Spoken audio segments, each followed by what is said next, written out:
and as many epic performances to his name already, it's time to experience the Velveteen Dream. Yeah, I'm ready.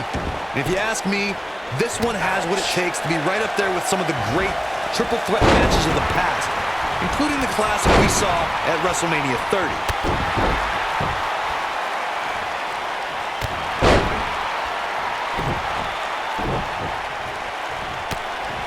Big knee.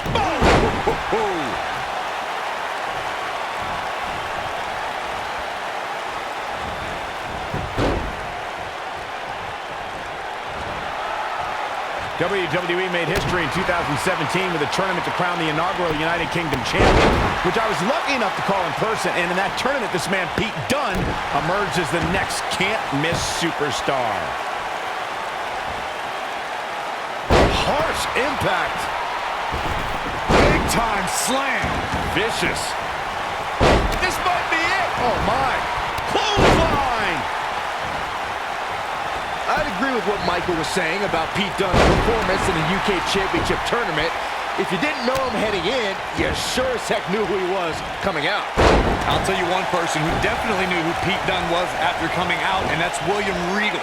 Regal was absolutely irate after Dunne launched a pre-match attack on his second-round opponent.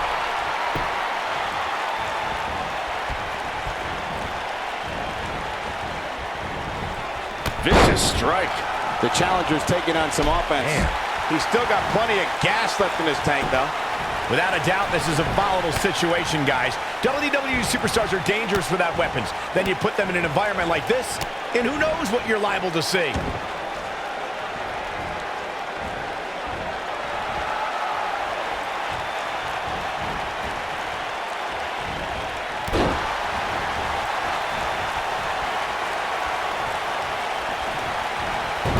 Pick the leg. Oh, man. That'll tear your hamstring. Hard to argue Michael's point on volatility and the volatility of this match, but what I think oftentimes gets overlooked is the mental anguish that goes along with competing in a match like this. Oh, boo-hoo. Cry me a river, Saxton. These competitors knew exactly what they were getting themselves into when they chose this profession. There he goes, crashing to the floor.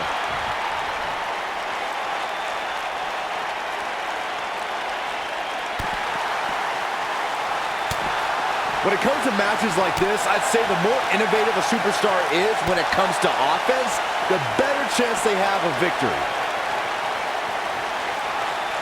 When this guy's on, look out. Look at this.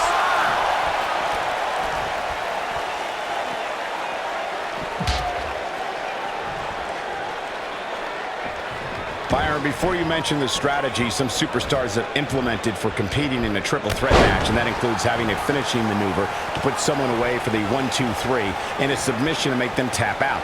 There are many superstars in WWE who can do just that, which makes them even more dangerous to opponents.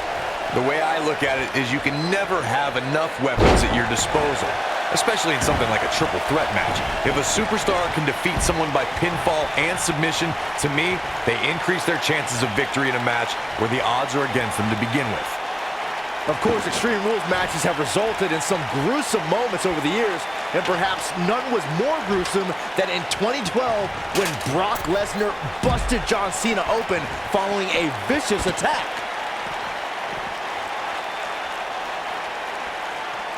Oh boy, he is rolling. What a strike, right on the mark. A bad place to be for the challenger. As Byron mentioned, Lesnar's attack on Cena in 2012 was without... Going for the X-Plex, man! Is that it? Is it over? And the count's broken, keeping the match alive. It's not over yet.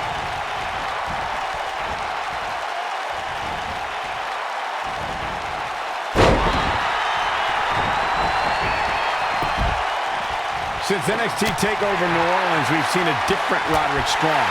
The man betrayed his partner Pete Dunne and sold his soul to join the Undisputed Era. Oh, stop. Strong finally saw an opportunity to make the right decision, and he shouldn't be chastised for it, especially since he's looking for the win. The pin's broken up. I can't believe it.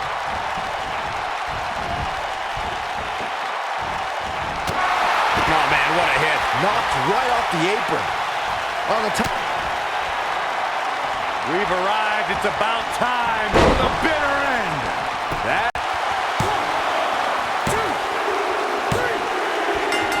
Pete Dunne is walking out with a lot more clout in the WWE than he walked in with. I admit it. I'm impressed.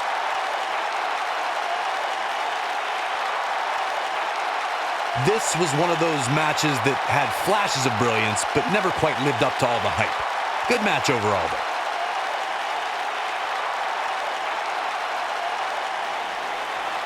Here is your winner and new NXT North American Champion, Pete Dunne. Sending a message to the entire locker room with that win. That's the kind of action you expect here in the WWE when you put 3 rabid competitors in the ring at the same time.